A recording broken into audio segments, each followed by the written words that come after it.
All right, if you're just joining us, please go ahead and drop your name and where you're from in the chat.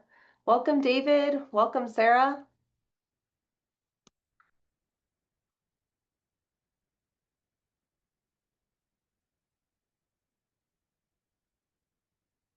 Welcome, Liz.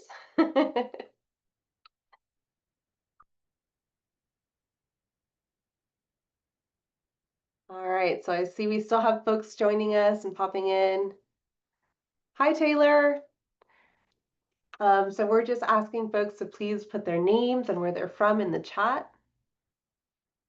And that gives us a better idea of who is joining us today, who's in our audience, and what kinds of experiences you all bring today. Great. So if you'll keep doing that, I'm going to go ahead and get us started. Okay. So I want to welcome everyone. So this is I think our fourth presentation. My name is Stephanie Cadval, and I am the Urban Forestry Extension Coordinator here at UF. And we're based out of the School of Forest, Fisheries, and Geomatic Sciences. And I want to thank you all for joining us for our Urban Forestry Extension Council Speaker Series. And I see we've got folks from all around the state of Florida, some from here in Gainesville and some from other parts of the state. And we also have some folks from around the country visiting with us today too, which is really great. This event is formatted as a lunch and learn, so you're going to hear from an invited speaker, and then we can all engage in a conversation with them and with each other about the topic that we just learned about. It may be a little bit more casual than your typical presentation, and you're encouraged to bring and eat your lunch if you'd like. I will ask that as you listen to the speaker, if you could share some questions that you have maybe in the chat so that we can address them all towards the end in our questions and conversation section. We're also going to be recording this presentation so that we can share it later on our website. And after the presentation is loaded up onto YouTube, I'll reach out to all of you that registered and I'll share with you the link to where you can view that later. So since this is a new series, it's also really important for us to collect some feedback from all of you. And at the end of the event, we'll try to leave about 5 minutes or so to wrap up and share with you what we're calling an exit slip. And that's just going to help us learn about your experience with the event and help us shape future events like this one. All right, so I'd like to go ahead and introduce our speaker today. So we've got Dr. Elizabeth Reedman with us. And Dr. Reedman is a feminist urban geographer. She specializes in qualitative research with a focus on urban greening initiatives and volunteer labor. She received her master's from Wayne State University in anthropology, and she received her PhD in geography and urban studies at Temple University. Currently, she's a postdoctoral researcher at the University of California in Los Angeles, and she's working with the Forest Service to assess tree management and maintenance strategies across various California schools. So welcome, Dr. Reedman. So I'll go ahead and stop sharing, and if you're ready, you can share. Thank you so much, everyone. Thank you, everyone, for joining today. I'm excited to speak to such a diverse crowd, and it's cool to see everyone from kind of all over. So hopefully my goal today is obviously sharing research findings from a very specific study focused on the Philadelphia area. But I really hope that some of these things shared throughout resonate with you in your practice. And there's a few spots throughout the presentation where you can provide feedback and we can kind of see like, what's sticking. Because also my topic today is on barriers to participation in tree planting initiatives. And so sometimes that can be a little bit of a downer or so my goal today is in highlighting the reasons why people might not want to plant a tree. We're also thinking through different contexts and possibly opening up ideas for strategies into thinking the ways we can maybe better address our ultimate goal, which is I love this photo because it really shows like the differences in tree canopy, and our ultimate goal is, to create greener cities and towns and suburb areas across our wherever we are. So Thank you so much for the invitation. And this work is focused on a study that I did. I'm in collaboration with Hamel Purcell at Temple, Laura Roman from the Forest Service, Amber Grant from Toronto, and then practitioners in Pennsylvania, Tim, Mindy, Dana, Jahan, and Ashale. All right, so a little bit about me. Stephanie highlighted my background, but again, I'm coming at this work that I'm an urban geographer, and a lot of my recent work has focused on basically asking the question, who's doing the work of greening our cities? So my dissertation really focused on the Philadelphia area and investigating the labor and the work behind who's greening our city, like taking care of parks, planting trees. And when I moved to Philadelphia as a new resident, I was really surprised and delighted by the scene of urban forestry. I was new to urban forestry when I lived in Detroit before I moved to Philly. There was a lot of work on green stormwater infrastructure, like rain gardens. And so when I moved to the city, I was like curious about what are people doing to kind of green our cities, and trees were like the big thing, which I love to see. And I was really excited to get involved. I became a volunteer myself and learned all the little things it takes to plant trees, particularly in old city neighborhoods where you're digging up all kinds of archaeological treasures in your tree pits, and really putting the work into planting that small tree with the hopes it becomes this beautiful tree canopy. So my research also led me to collaborations with the local organizations here in the city, who really have for decades have really been working so hard to build this amazing community.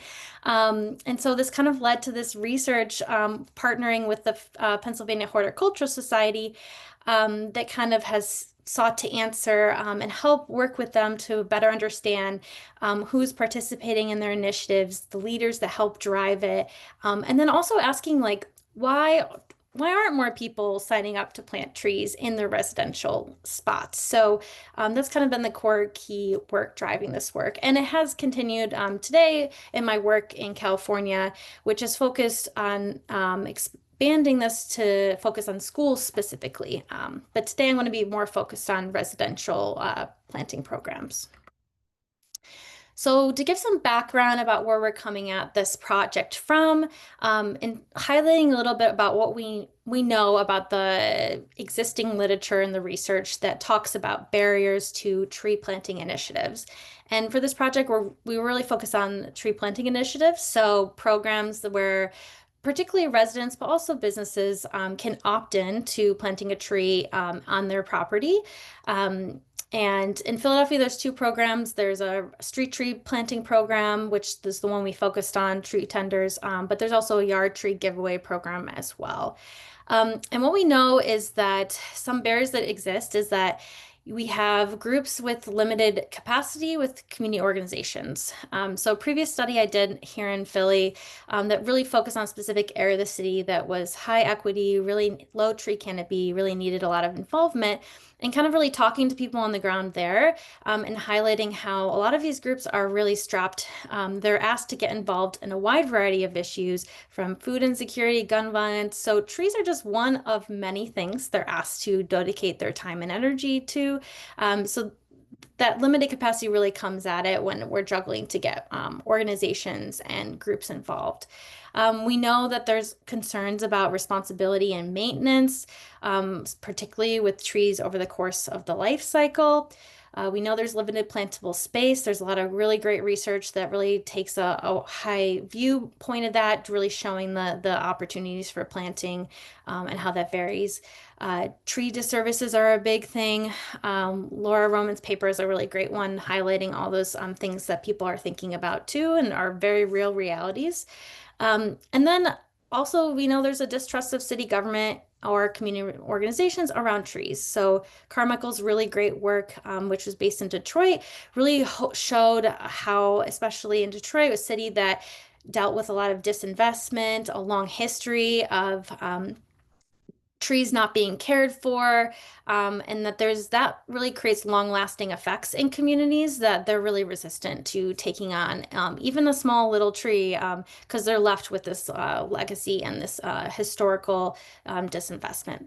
And so, what we're coming at it for this study, we're really trying to uncover the deeper understanding from the resident community leader perspective. Particularly here, we wanted to talk to residents who had never been involved in initiatives and perhaps never knew about it. So we want to get on the ground to figure out like what are their perceptions of trees, why or why not might they want to plant a tree or get involved in planting a tree on their spaces.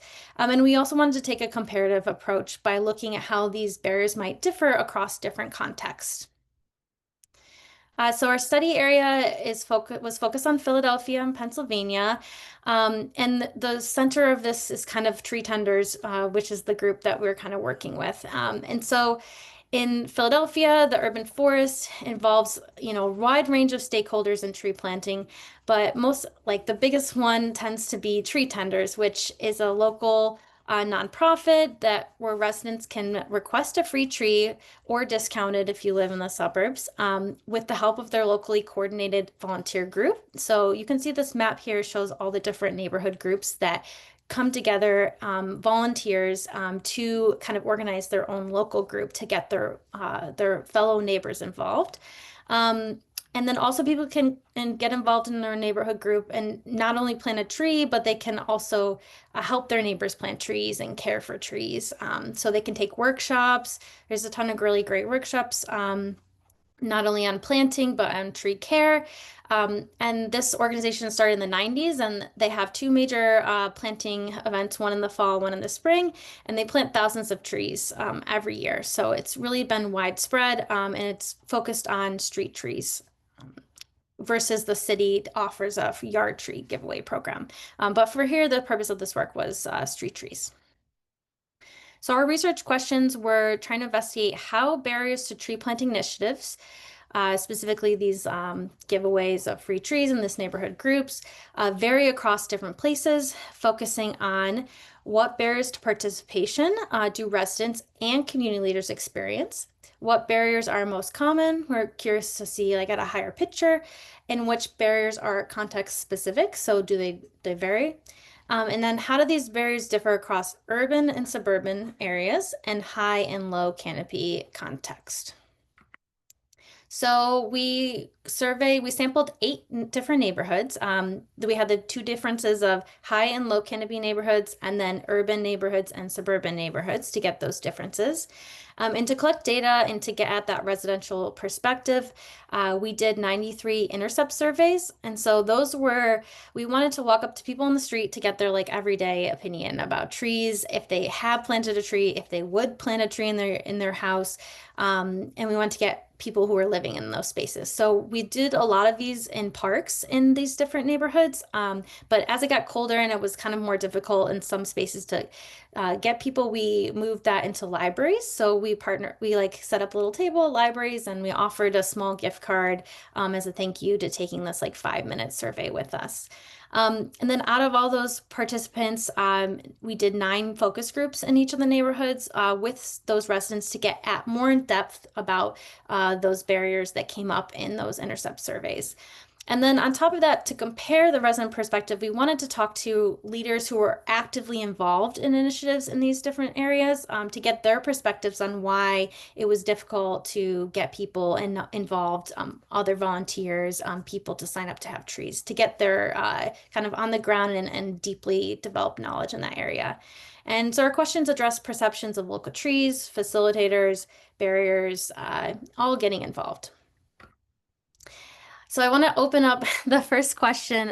If you all are ready, it's super easy. If you log on to slido.com and you put in the hashtag UFEC, it should show this poll. Hopefully it will work okay. And so what here I want to ask is just to get like a word cloud, just a quick snippet before we go into the results. I'm curious in your own work, whether you're a researcher, you're an urban forest municipal worker, you run a nonprofit, what's the first thing that comes to mind when I ask you, why don't people want to get involved uh, in having a tree in their house or their yard? Or why not you personally? Why can't you plant a tree in your yard if you have any of those? Great. Hesitation, limited space. It's a good thing to come. Maintenance.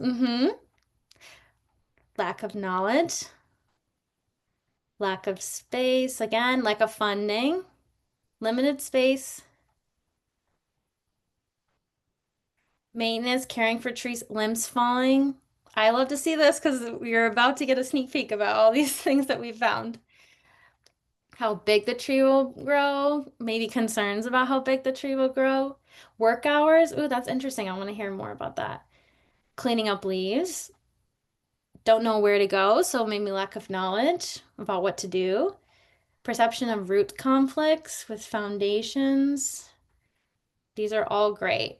Hopefully this resonates like all the other answers too. Dog waste. Like trees maybe like, will attract dog waste. Irrigation, no irrigation. Awesome. Poor tree quality. Okay. I'll let this simmer while I talk. We can always come back to it at the end. But this is, I love to see this because the next slide, there's no surprise, is that all these things that you just mentioned were exactly some of our main findings. So I'm going to go into these hopefully briefly, seeing as a lot of you maybe have firsthand knowledge, but just to give you a little bit of the overall context of what we found in our specific study. But just to, yeah, to get these definitions that we're kind of forming about the different categories around barriers. And again, these are all from the residents' perspective. And then I'll add in some additional ones we learned from when we talked to community leaders. So yes, what I just heard from everyone, physical barriers for sure are the top thing that we heard. 62% of all residents cited this barrier. And so what we mean by that is, again, the high housing density in certain areas, small yards, just not having space to plant a tree, or I would say the perception of not having space is that I don't think I can plant a tree because I don't think I have space here. And then second is maintenance. So we heard 51% of all residents mentioned maintenance concerns. And what we mean by here, a lot of the things you mentioned previously, but here difficulties, worrying about difficulties with tree care and maintenance causing residents to opt to not plant a tree or any related issues about why trees might not survive. So the things we kind of heard that encompass this were the expense, so the time and money that it costs to have maintenance, like possibility of repairing sidewalks, pipes. We heard stories around, this tree in from my yard, caused thousands of dollars damage. And those stories really linger among neighbors. The nuisance aspect, so saw cleaning up leaves before that. We heard the same thing. The fruit falling, especially on cars, causing a mess, staining things, wildlife, attracting wildlife. It's interesting that the dog waste may be a form of other animal interaction. But here I also thought was interesting that we heard is that people are worried. We heard a lot about potential conflicts with your neighbors. So we heard, well, like maybe you are fine with cleaning up leaves. Like you're worried that your neighbor is going to get mad at you because the leaves are going to fall on their property as well. So there's this kind of like interesting dynamic here around that maintenance is not only like the residents are thinking about their own time and labor, but they're also thinking about not wanting to cause any conflict with your surrounding neighbors and how that might impact that. And then here also we heard about falling limbs, experience of storms, and the concern about the not having maintenance that can later cause those damages. And we heard those stories can really like leave lingering impacts. So we had one story where someone said how their tree fell on the street and it crushed their neighbor's brand new Cadillac. And so that was like a big thing that really lingered in that neighborhood, leaving maybe less likely to replace that tree when it fell. And then lack of knowledge. I was really great to hear this also shared with from you all here. And this was cited by 42% of residents. And we were kind of surprised by this, but we found it really interesting. So what we heard here and what we defined this as not sure who is responsible for planting or caring for a tree. So like some people like, I don't even know who's in charge of this. I didn't know I could have a hand in it. I'm not sure about, the benefits or that the tree won't cause damage. So someone shared, I just don't think anyone here knows that certain trees could be appropriate. People just cut them down. They just don't know enough that this tree might be okay in this space. And then not knowing how to care for a tree. So people are thinking about like not wanting to sign up to care for this brand new tree if they're just like have no idea what it takes to care for it. I know me myself personally, like I was totally new to tree planting and care when I first moved to the city, and so that would definitely be something that I was without any, training or background gardening knowledge. Like some people just might be very intimidated by the care, especially in the initial years. Some other smaller things that we still heard were having different perspectives or desires for how you use your land.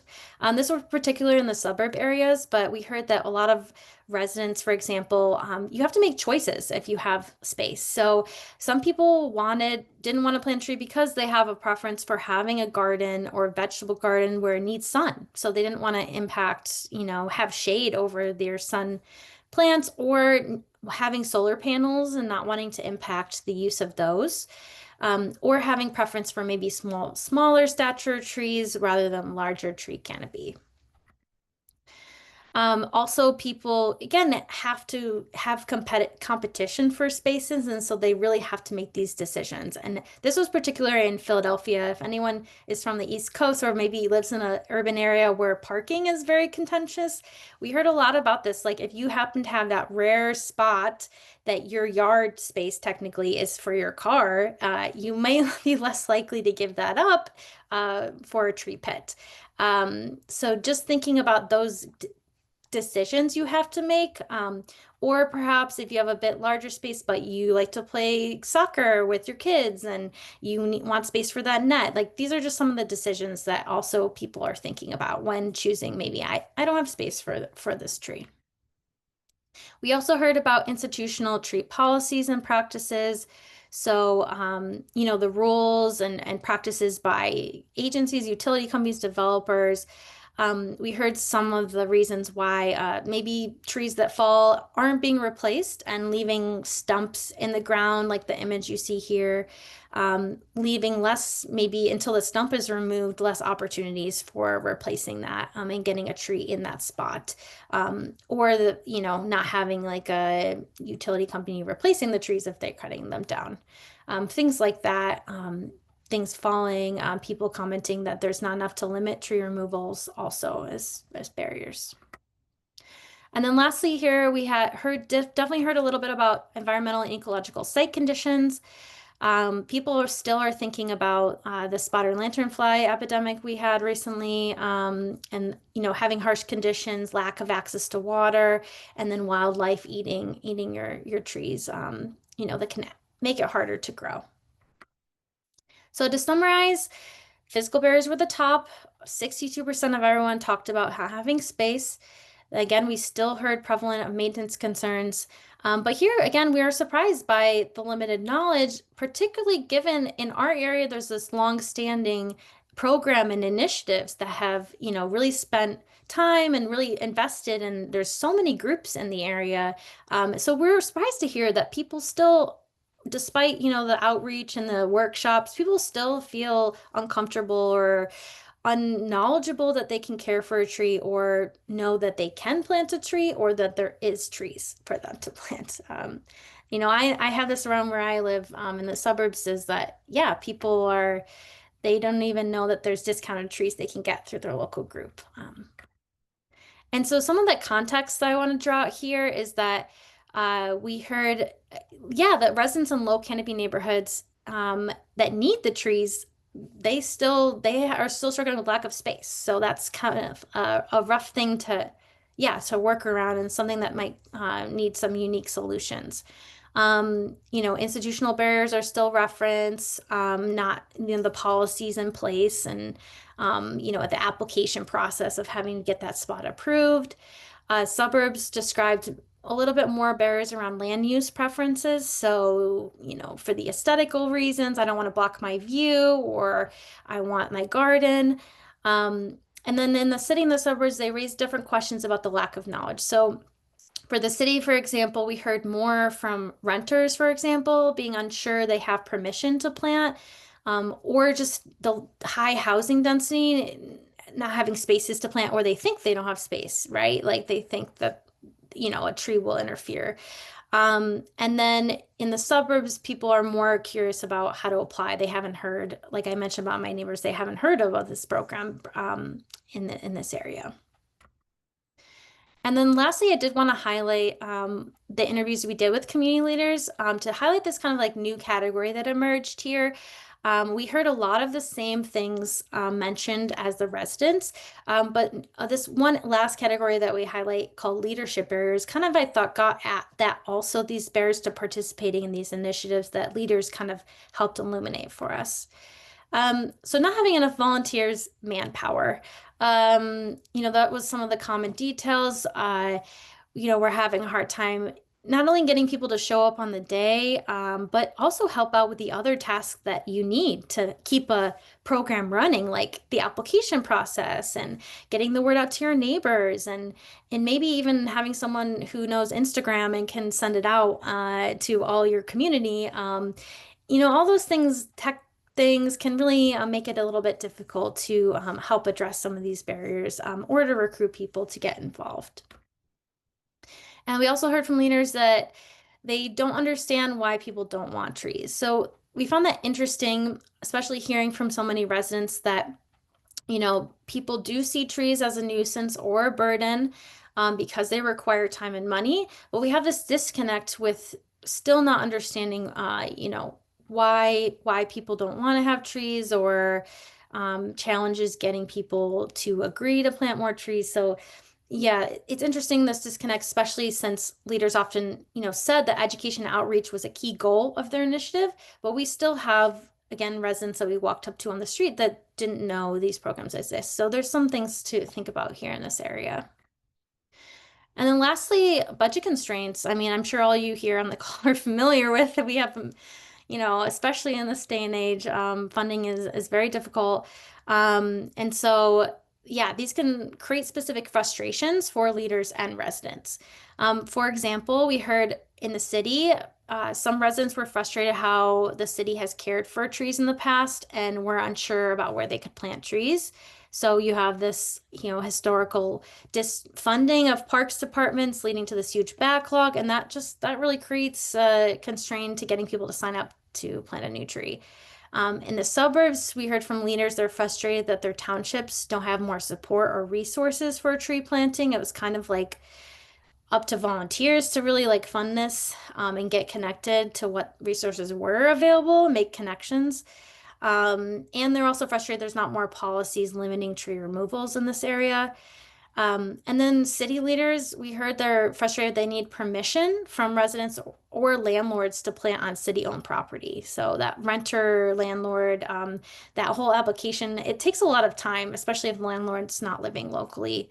And then lastly, here, more support for ongoing tree care. Here, example, very few residents mentioned watering as a barrier, but the community leaders really saw it as a critical barrier that limits planting. And I think we saw this also with just the general fear, like hesitant about maintenance. And so really a limited supply for something like watering can really impact here. Having the equipment for watering and the physical labor it can take. So we saw some really unique solutions of like leaders who have made their own carts because, Chuck carrying gallons of water is super heavy, especially if you live in a fourth floor walk up in the city. You're not going to be carrying, and you don't have a spigot in front of your yard. You have a really old historical home. So those are things that like leaders are starting to think, but they need more support in being able to offer residents who have that concern and be able to maybe start to address some of those issues that really prevent a tree from getting in the ground and surviving past the first couple of years. And then I just want to end my talking an aspect that really kind of an interesting aspect that emerged from our interviews is that we found that there are different barriers for different residents and leaders that emerged over the life cycle of the tree. So we really started to think here that it wasn't just the young tree, it was residents are thinking about that tree 30, 40, 50 years down the line. And so we found here that while leaders face more barriers in the beginning, like preparing us those that tree pit and planting, getting people to show up to plant the tree and getting the enthusiasm and getting someone to sign up to get the tree in the ground. They're thinking about that. But we heard from residents is that they're thinking 20 years down the line, like they're thinking about the maintenance. They're thinking about the cost it's going to take to remove that tree in 50 years, or like how am I, if I want to sell my house, that people might be worried about this tree damage costing money. So things like that, like we heard, residents are more dealing with barriers in the later phase and don't feel as supported when thinking about this phase from initiatives. So just to give a kind of a pulse of the room, and then I will leave you with some possible solution and get us thinking about maybe some positive things to start thinking about what ways to address our work in the future, thinking about all those barriers in mind. I'm curious, based on everything you shared before and then all that I just went over, what is like the one that really stuck with you um, that I might have shared experiences that you've been hearing from folks or um, that you see encounter most often in your own work or research? Hmm. I love to see the institutional. Okay.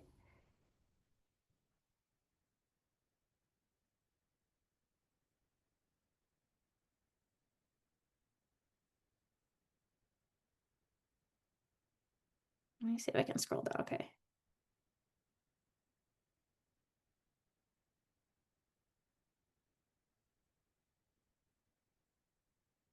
All right. We still have maintenance of physicals top.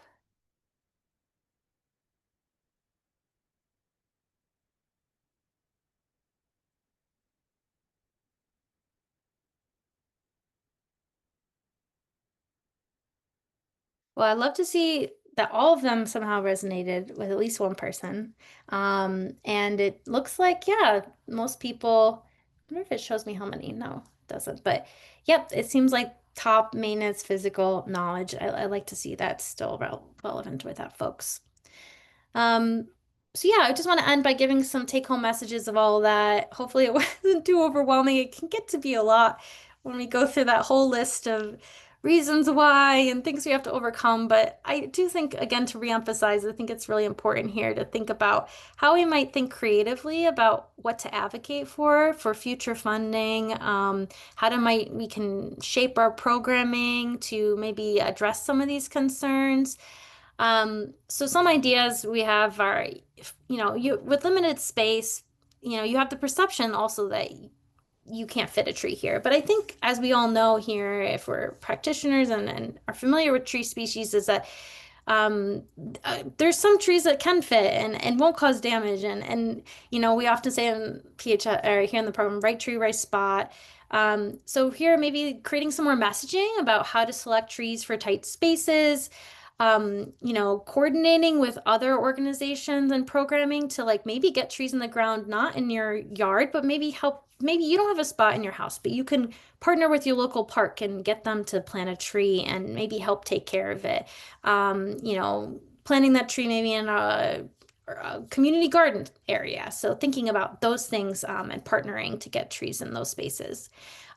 Thinking through this need for watering, maybe offering more technical support and funding for irrigation and labor, especially for those who are very unfamiliar with the practices needed, and for helping get trees in the ground where there are no spigots or irrigation already. Um, Addressing this whole tree removal and replacement, recognizing that tree planting advocates are also tree preservation advocates and networking across towns and cities for strategies to work with real estate developers who are planting, who are building, and maybe get them opportunities to replace when they're removing, or working with municipal ordinances to promote, more better tree removal practices in your area. And then that lack of knowledge, continuing to use funded maintenance activities to spread the word. So, showing a presence in your neighborhood, talking with your neighbor, like all those small on the ground things to like help people feel more confident and comfortable, and giving people permission to get involved in this space. I know personally that's not something that I thought I could do or get involved in when I first moved to the city. I was a renter. I couldn't plant in front of my house, but it was really enjoyable, and I got to meet new neighbors by participating in planting trees in other spaces, and I got to meet some of my neighbors from doing that work, and then walking by that tree every day, it was like I felt a special connection and tie to where I was living at the time. So all those things we could start thinking about. And yeah, I want to leave us all with like, has there been, maybe we can open it up here for discussion, but has there been something that has worked for you and your team um, to address some of these barriers? Is there something you've been inspired by? Have you heard a story or read something recently about maybe a program you're interested in trying, or seeing if might work? Um, or yeah, I don't know. Leaving it with that, and I want to thank everyone for listening as we went through all those things.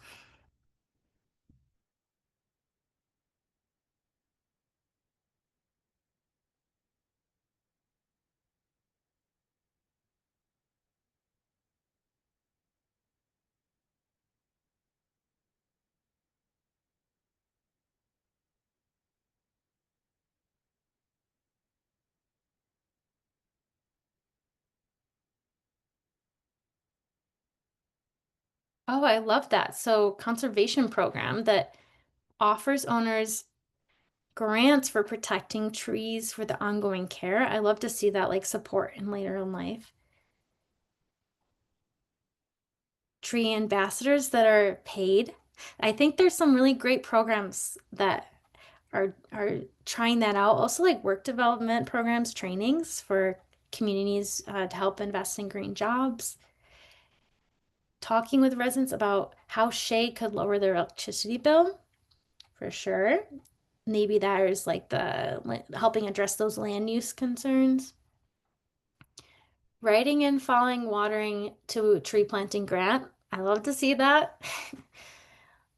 More money for like keeping trees alive. Initiating casual conversations with members of the public to make tree stewardship appear less daunting, for sure.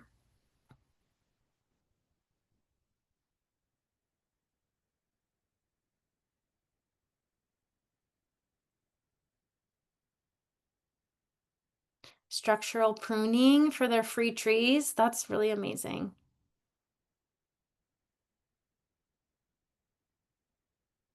I'm part of our city's 501(c)(3). We have spent 8 years developing an urban forest in cooperation with the county, planting 2,500 trees, 8,000 understory plants, volunteers, getting local properties to donate native trees, educational outreach and community information, getting grant funding based on our community investment of time and effort. I love to see also like the support of a funded program, because I think taking on some of that work of doing that outreach and uh, spreading information can really be helpful, especially for to support volunteers who are sometimes overburdened in these areas. So I don't know if I should stop sharing to facilitate maybe more open up the conversation. Yeah, sure. Well, thank you so much, Liz. That was amazing. I you inspired a lot of very active conversation in the chat too. So I'm trying to go through and kind of formulate some some questions out of that. But some of the things that to me really popped out in that last portion of your presentation was, and also with what folks were putting into that last activity, this idea about communication and like fostering it, communication among communities. And I wondered what you thought about this and how we might create more understanding and more dialogue. What kinds of advice you would have for creating more dialogue between folks that are wanting to plant trees in their communities and those folks that are like have the capacity to do it and all of these like pieces. Yeah, and I want to highlight that last answer, that last strategy someone shared is that, and kind of build off that, is that I've seen great success in at least funded organizations who do this work of providing materials when they can, providing like skill sets and or offloading that. Like so, for example, in some of my other research, I've talked to leaders about the work that they do and the volunteer, like the burdensome, and sometimes it can be very difficult to take on those communication tasks, like figuring out social media if that's not your strong suit, or taking on the task of emailing all the tree recipients to reminders to water your plants. Like, not everyone, sometimes it's a high threshold for getting involved. And so, anything that we can do, organizations can do that are funded to like take unload off some of that burden on volunteers, I think can be really helpful. Also in Philly, they've done a really great Spanish immersion, providing Spanish for different language trainings. And I think some other programs around the country here in the US have started to do this. And I think that's also a really great way of reaching out to, especially high equity areas that really need the trees, but then face a high barrier for getting involved or just don't have the time or capacity to yeah, take on the care. So I think, yeah, you're right. Communication is such a key aspect, but I think when we can, offloading some of that or providing resources, skill sets to make that easier for volunteers so that your neighbor can easily share a handout about, program or a key talking point that might encourage someone to feel more comfortable taking on a tree in their yard. Yeah, I have one more question, and then I want to open it up for everyone to ask what questions they might have. But from your presentation, you mentioned at one point that sometimes people can be intimidated by that responsibility of care for a tree. And I wondered if you thought that something like a volunteer stewardship program could help with that, or what other ways maybe might be helpful to help people overcome that fear of intimidation or fear of just like stepping into the water, you know? Yeah, we actually have a citizen science program here in Philadelphia. So we have tree tenders, but people can also be involved with checking up on the trees. And I've seen, yeah, I think I've seen great success with Um, like for example, there's a great program where I kind of went and I helped out, and it was like a summer program for kids, and they used that as an opportunity as a teaching lesson for getting them to look at the trees and see their progress, and so they could practice very scientific things about measuring and also those information can be really helpful in tracking survivorship for the programs themselves, but then also showing an active presence that someone's there, showing up, caring for the tree. That's also, yeah, like a presence. People shared about ambassador programs, and I think that also we've heard that those can be very successful in partnering, especially with, I would highlight here, like maybe older generations who are being asked to plant trees and who are maybe someone who struggles with the physical labor, that someone's there that can help with the more physically daunting tasks like watering or yeah, watering is a huge thing. Yeah. I'm seeing some nods from Josiah and in the chat. I think there's some similar kind of conversation. And I wonder if we open that up to the group, what kinds of things do you all do in your local context to kind of help break down those barriers?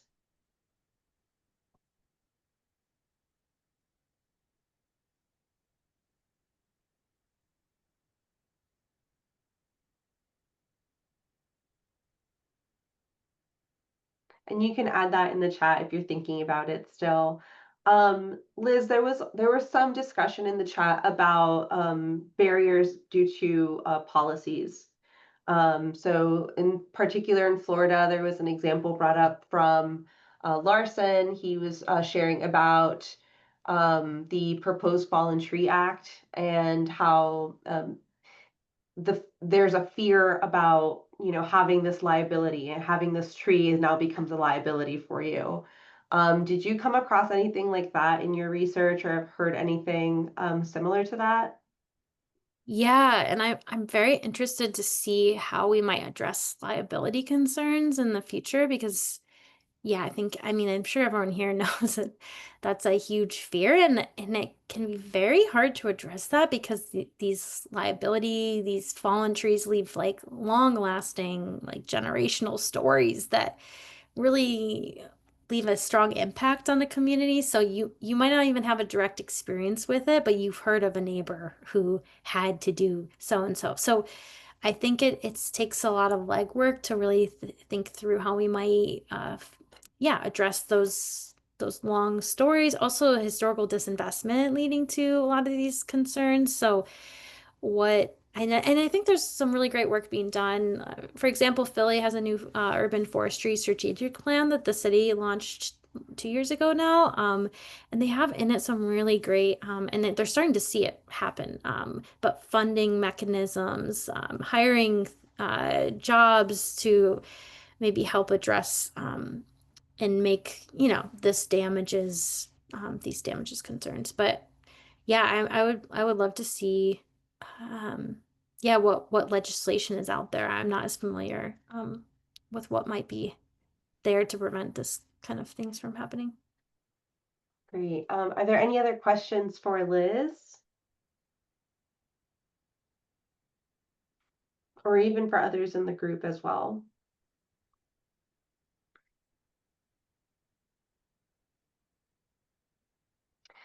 There was some discussion in the chat about sharing or communicating about maybe some ecosystem services. So Natasha mentioned about how, um, they've been outspoken with local government about mass removal of trees and the impacts that that could have, and um, observing how in some areas where trees are incorporated, that their shade does a lot to increase walkability, and how they're trying to communicate about these like benefits from trees. Josiah had also mentioned about people being unaware of the energy savings from well-designed shade. So I wondered if you could talk a little bit about that in your experience working with the tree tenders group, and in your research. Is that something that you all try to elevate in your communications? Yeah, I think yeah, the benefits are so immense. But I found that in our research, like people don't need to be convinced about the benefits of trees. Like they know that they're great and they know the shade and everyone we talked to has said, yes, I love trees. And I think, but despite that, I just think just the like what we mentioned before, just like feeling very uncomfortable taking on the ownership and the care for that shade tree I think that's the key there is feeling uncomfortable. Yeah, getting to that space then where that tree can become and provide all those benefits, great benefits. So yeah, that was something that I'm interested in pursuing more in my research is trying to get at.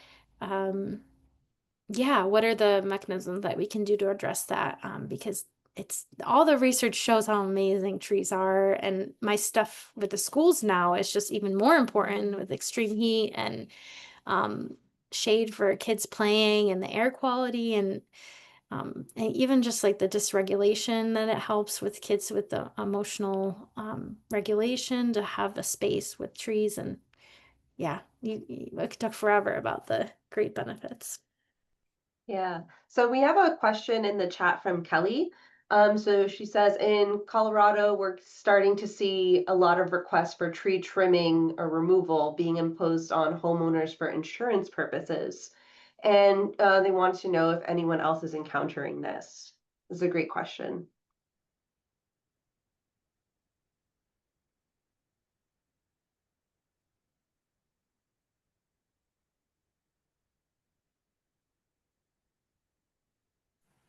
I can add on to that a little bit if you'd like. Hi, I'm Kelly Nordstrom, Sure. City Thank you, Arborist for the Kelly. City of Aurora, Colorado.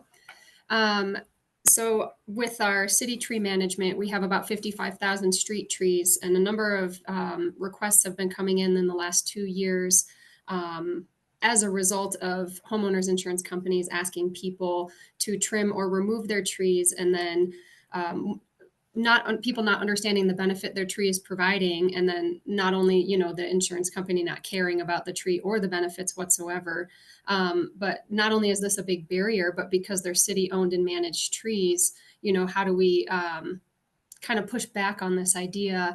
Where do we go from here?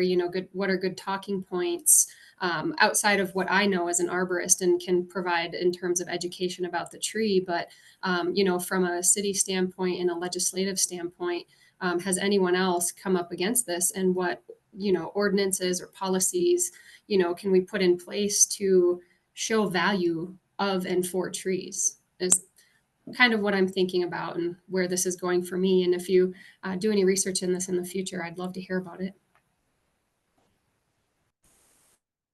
Yeah, so Kelly, there was a couple folks in the chat that said that they're also experiencing this. Jackie mentions that this came up very recently in a city council meeting in Cheyenne, and someone else mentioned that this is a huge issue here in Florida, where insurance costs are already high and companies want tree removal from anywhere near or above the home without cause. I don't know. There's also in the chat from Vanessa, also in Somerville. I don't know right now if there are folks doing research on this. I have heard anecdotally people talking about it here in Florida. So I imagine that research is forthcoming.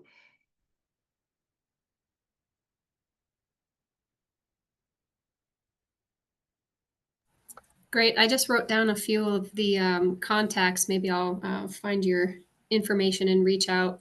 I'm curious about for Cheyenne what the city council comes up with. And, if someone's going to create a precedent, it's always easier to follow once the first one's been done. So appreciate that.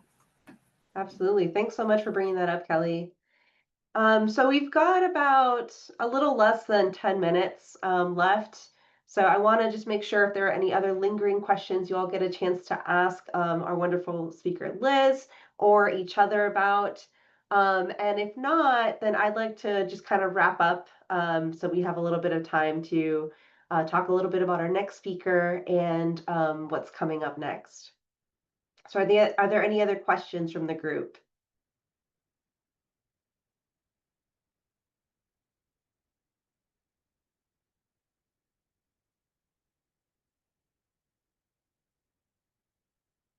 Okay. Well, Liz, thank you so much for that presentation. It was amazing, and I could really see that there's a lot of connectivity with what people are experiencing in lots of other places. So thanks so much for sharing that. Okay. So again, once again, thanks so much to Liz. And I want to just share with everyone before we go. So we've got several other speakers coming up in our series. Our next speaker will be Lillian Dinkins. And she will be talking about the under-examined role of urban tree giveaway programs and urban greening in Florida. I do also just want to give a quick plug. During our conversation, somebody had mentioned the role of paid volunteers. At the end of our speaker series, the last speaker, she's going to be talking about teen urban forester volunteers, and they're going to be talking about a paid teen internship program, so that might be of interest to you. But our next speaker will be Lillian Dinkins, and she will be talking about tree giveaway programs here in Florida. And as I mentioned at the top of the meeting, it's really important that we get some feedback so that we know how this event is working for you all. This is the first time that we do this type of event here at the University of Florida. So we want to make sure that we understand what we're doing well, what we need to work on, and so that way we can improve this and future events for you all. So if you will scan this code, or I'll also put this in the chat, this will take you to a very brief survey. I think it's like maybe 3 questions, and that helps us go a long way. So again, thank you so much, everyone, and I'll drop this in the chat. I think I can stay on for a few more minutes. Liz, maybe you can stay on for a few more minutes in case there's any other questions. Okay, great. So thanks very much, everyone.